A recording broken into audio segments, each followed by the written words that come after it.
আসসালামু আলাইকুম। এই মুহূর্তে আমরা আছি কুমিল্লা জেলা চান্দিনা উপজেলার নবাবপুর হাটে।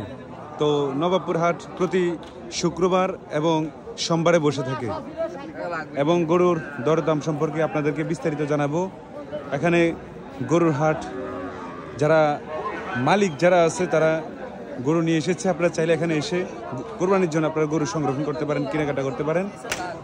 তো এখানে একটা গরু আছে, এটার দামটা আপনাদের জিজ্ঞাবো। আসসালামু আলাইকুম ভাই। ভাই দামটা কেমন চাইতেছেন এই গরু? 25। কাস্টমার কেমন বলে? 90-92। আচ্ছা, কাস্টমার 90-92 বলে। তো আপনার কেমন টার্গেট, মানে কত হলে আপনি বিক্রি করে দিবেন? 100 হলে বিক্রি করে দিবেন।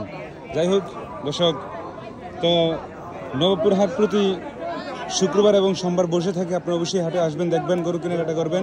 এখানে বিভিন্ন গরুর মালিক যারা আছে তারা এসে এখানে গরু বিক্রি করে যায়। এবং আজকের ভিডিওটি যদি আপনাদের কাছে ভালো লেগে থাকে, ভিডিওটি শেয়ার করে সবাইকে দেখার সুযোগ করে দিবেন। রাসেল ডেইলি ব্লগের সাথে আপনারা সবসময় থাকবেন।